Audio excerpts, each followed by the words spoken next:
Bonjour à tous. Oupla, voilà, j'ai un peu trop d'énergie. Je me prénomme Sébastien Eco et puis je vous présente Ted, qui est l'un de mes compagnons de jeu, ou plutôt l'une des machines que l'on développe dans ma société.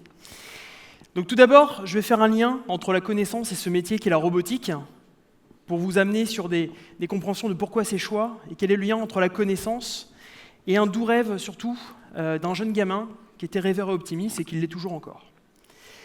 Tout a commencé pour moi il y a un peu plus de 20 ans. Il y a un peu plus de 20 ans, j'avais la chance, j'avais deux grands-pères passionnés, amoureux de la vie, et de mes grands-mères bien évidemment, et qui partageaient une passion, celle d'aider les autres, qui aimaient venir en support des autres. Et quand moi j'en avais 10 et eux à peu près 75, ils ont toujours trouvé le moyen de m'émerveiller à utiliser des connaissances et des compétences que l'on peut voir sur, pour l'un, un métier de garagiste et l'autre un métier d'ébéniste, et de pouvoir au final utiliser leur passion pour pouvoir aider l'homme, aider les autres, aider leurs prochains. Étant petit-fils, j'ai aussi pu voir quelque chose, être le témoin du vieillissement de mes grands-pères, le témoin de troubles musculo-squelettiques, le témoin de doigts qui se déformaient par l'arthrose, le témoin de maladies qui commencent à arriver, mais surtout le témoin d'une énergie extraordinaire, celle de sourire, celle de jamais se plaindre, celle de toujours avoir envie de continuer, qui fait que pour l'un, à 87 ans, il était présent pour l'un de mes déménagements, à passer la faux dans mon jardin pour couper l'herbe, et oui, il ne voulait pas utiliser la tondeuse, dommage, et à 92 ans, à 4 passes sous un évier, en train de m'aider à réparer une fuite. Ce point c'est important, c'est que c'est une base de ma première partie qui m'a structuré et qui a amené ma connaissance. Deuxième étape, il faut que je resitue un peu mon époque, je suis dans les années 80-90. 80-90, c'est l'arrivée déjà d'un premier PC chez moi, d'un ordinateur. J'ai eu la chance d'avoir mon père passionné de technologie qui a eu, dans les fins des années 80, le premier PC, son premier PC. Et du coup, je suis aussi dans un univers, baigné entre Goldorak, des films de science-fiction, Terminator, mais aussi surtout Johnny 5. Je ne sais pas s'il y en a qui le connaissent, c'est le petit robot qui se trouve quelque part vers là. Et ce petit robot a vécu une histoire assez rigolote, c'est qu'il a eu un court-circuit. Et ce court-circuit a amené cette machine à commencer à vivre, comprendre, interpréter, et de l'interprétation qu'il a eu du monde à aider l'homme. Et enfin, pour combler cette partie-là, je suis poitevin. Personne n'est parfait, mais en tout cas, je suis poitevin.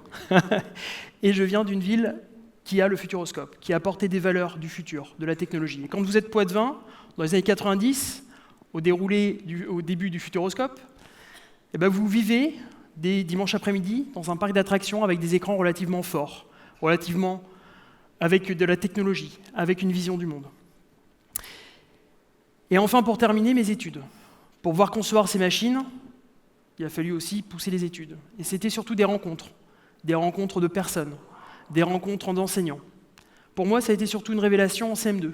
En CM2, un enseignant, James Debier, qui m'a amené deux passions.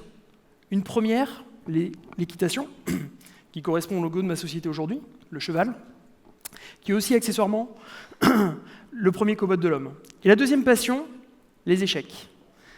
Les échecs, c'est quand même un sujet hyper intéressant et passionnant, parce que c'est un jeu où vous avez pour obligation d'apprendre à savoir perdre.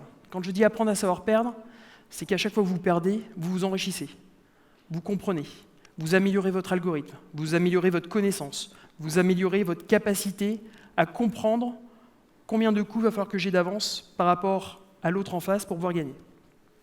L'histoire faisant, je suis devenu ingénieur en automatique, et lors de ma dernière année, j'ai fait mon premier jeu d'échecs avec un camarade de classe, avec une intelligence artificielle, ou plutôt un algorithme. Intelligence artificielle, c'est quand même des équations, c'est des algorithmes. Y égale à x plus b est quand même l'une des bases, ou des systèmes booléens sont quand même les bases de ces technos. Et du coup, ce jeu d'échecs a eu pour difficulté, ou plutôt moi, j'ai eu pour difficulté de devoir le battre. Vous allez sûrement me dire, pourquoi est-ce que je vous raconte ma vie? Pourquoi est-ce que je vous parle de mes grands-pères? Pourquoi est-ce que je vous parle de Goldorak? Pourquoi est-ce que je vous parle typiquement de mes enseignants? Tout simplement parce que ça m'a créé.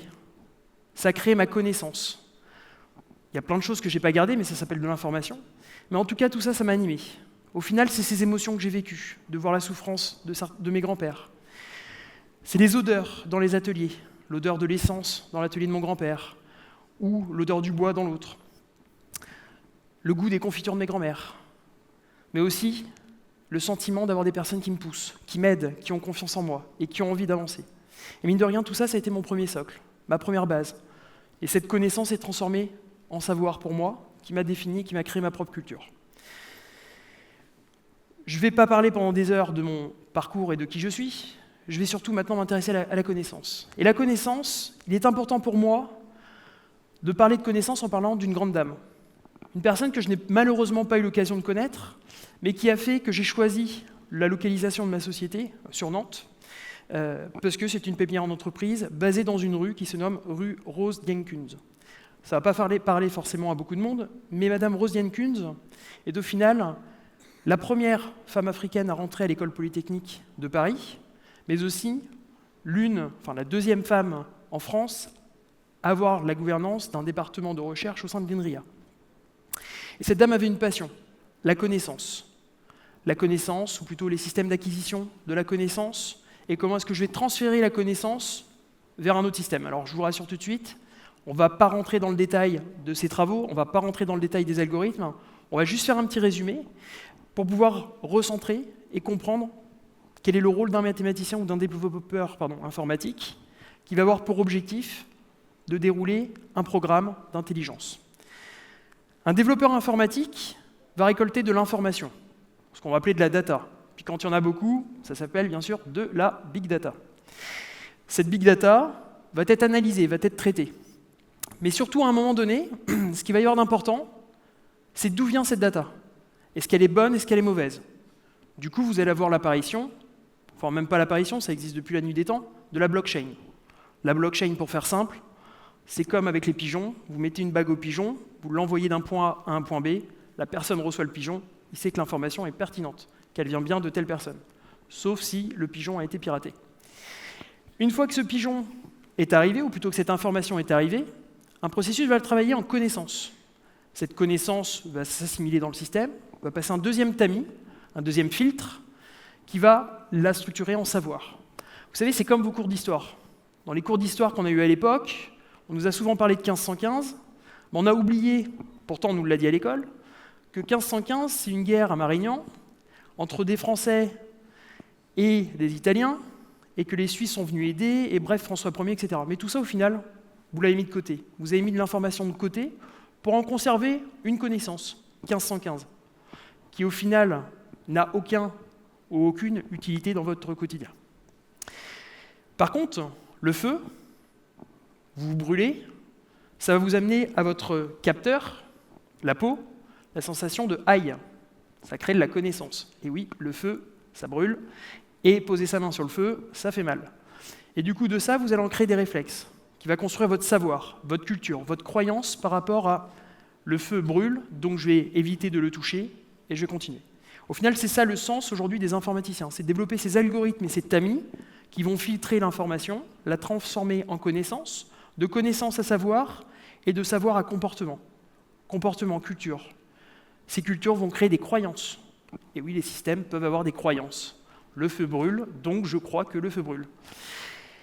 Et de là, cette connaissance accumulée du coup en culture va devoir se transférer, ou pas. Mais le but du jeu, c'est quand même de transférer ce qu'on a acquis à un prochain système. Et c'est un petit peu les travaux de Mme Rose Dienkunz qui étaient justement de s'assurer du transfert de l'information. De s'assurer que, dans notre cas, TED, si présent, une petite plateforme mobile, transférera à ses prochaines versions l'information de ce qu'il a acquis aujourd'hui. C'est important tout ce que je viens de dire parce qu'au final, c'est l'ADN du système. On est en train aujourd'hui, les développeurs informatiques, modèlent un ADN, un algorithme qui va permettre d'avoir des comportements et d'évoluer. Par contre, attention, ce que je viens de dire, c'est que c'est le développeur informatique qui est responsable aussi du tamis. Si, par hasard, il avait dit à un jeu d'échecs, la reine avance que d'une case, donc dans les jeux d'échecs, la reine elle a tous les pouvoirs, elle peut faire ce qu'elle veut, mais s'il avait dit la reine a le droit de s'avancer que d'une case, Garry Kasparov, il n'aurait jamais perdu face à Deep Blue. Et ça, c'est important. C'est-à-dire que c'est le développeur informatique qui est concerné par cette information. Une fois qu'on a dit ça, ce qu'il est important, c'est de comprendre que le développeur informatique, un mathématicien chevronné, quelqu'un qui a une culture mathématique assez forte, au final, son algorithme va dépendre de lui, va dépendre de sa vision du monde, sa compréhension de la sémantique, sa compréhension des choses, du bien et du mal, qui va retraduire dans le système. Et cette compréhension peut avoir des mauvaises interprétations. Comme on l'entendait, coopérer, collaborer, effectivement, c'est deux termes qui, au final, sont complètement différents dans notre langue latine, qui, dans un anglais proche, sont à peu près similaires, collaboration, on va rester dans le même univers, mais cette sémantique est importante, parce que si je dis à mon système qu'il faut collaborer et pas coopérer, qu'est-ce que ça veut dire? Je vais vous faire une petite cours de sémantique rapide, mais ça a tout mon sens par rapport au use case, ou plutôt aux produits que l'on développe dans ma structure. La coopération, ça vient du latin cooperor. Ça veut dire qu'on opère conjointement. Ah, je viens de dire conjoint. Conjointement, dans le latin, ça veut dire couple. Donc ça veut dire que quand je coopère, c'est comme un couple. C'est un projet de vie. On a pour objectif de travailler ensemble, de s'entraider, d'être vraiment unis pour un objectif de vie commune. À la différence de collaborer. Collaborer, c'est collabore. C'est plutôt deux collègues de travail qui sont dans un mode plus collaboration et qui ont un objectif, pas forcément de s'apprécier, d'atteindre l'objectif de la société. Et cet objectif est important parce qu'au final, ils pourront être les meilleurs ennemis du monde, mais ils travailleront ensemble. Je pense que vous les connaissez tous, vous les avez tous eus à un moment donné autour de vous. Et bien évidemment, l'inverse est faisable. Un collègue peut devenir un bon coopérateur, quelqu'un qui va avoir de l'entraide et s'intéresser à nous. C'est très important parce qu'au final, si je mets aujourd'hui une machine américaine aux États-Unis avec la terminologie collaborer que je programme, le système collabora et les personnes dans un environnement plus anglo-saxon comprendront ce que veut dire collaboration. Alors que nous, on cherchera toujours à avoir l'entraide dans des pays anglo-saxons. C'est assez rigolo cette histoire, parce que quand on a commencé à travailler sur nos machines, à faire des systèmes qui coopèrent avec l'homme et qui ne collaborent pas, l'un de mes collaborateurs m'a dit « Mais Sébastien, il y a quand même des gens qui ont posé des normes, qui ont réfléchi, qui ont posé le sujet. Très bien.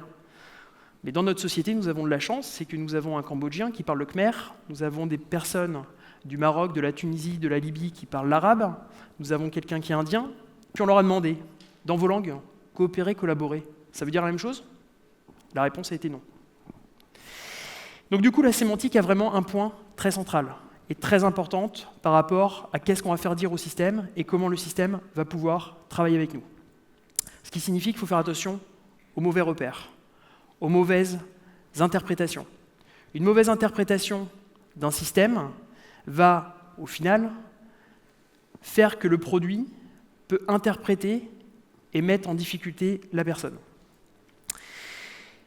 Pour vous redonner une image un peu plus claire de tout ça, je vais aller sur le lion et le chien. Alors ça y est, il a parlé de ses grands-mères, il a parlé de confiture, il a parlé de plein de choses, et là il nous parle d'animaux. Qu'est-ce qu'il nous raconte? Au final, grâce à l'intelligence artificielle, les algorithmes, on peut faire des similitudes d'un point de vue cognitif sur les animaux. Donc je vais vous parler de deux animaux qui me parlent, qui sont le lion, d'un côté.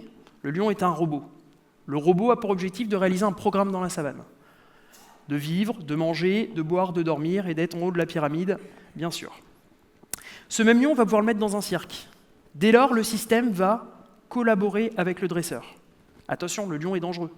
Le lion, il est dans un système où il n'a qu'une envie, c'est de croquer le dresseur. Donc il faut que j'équipe mon lieu. Donc mon lieu va avoir une cage, un système de protection, et le dresseur va être formé et habilité pour travailler avec le système. Et bien sûr, à tout moment, ce qu'il ne faudra pas oublier, c'est que le lion a potentiellement des griffes très aiguisées, peut-être un os entre les coussinets, donc peut-être dangereux, et lui-même ne le sait pas. Donc selon ce que l'on appelle la directive machine, eh bien, le système va avoir un bouton d'arrêt d'urgence qui est le vétérinaire avec le fusil. Et de l'autre côté, vous avez le chien d'aveugle. Le chien d'aveugle, à la différence du lion, est là pour coopérer, pour aider l'homme, pour l'aider dans une baisse de faculté, de capacité, une baisse sur la vision. Et du coup, le système, on va lui apprendre, on va lui donner de l'information. Et cette information va lui permettre de comprendre son environnement et d'aider l'homme. Si vous mettez un lion à un aveugle, il y a de fortes chances que ça se passe mal. Je pense que vous comprenez la terminologie collaborer. À la différence, bien sûr, d'un chien dans un cirque, ça se passera bien, mais ça ne sera pas spectaculaire, ça ne sera pas forcément ce qui aura de plus intéressant. Donc tout ça pour dire que l'interprétation est liée à la culture, est liée à l'environnement dans lequel le développeur informatique développe.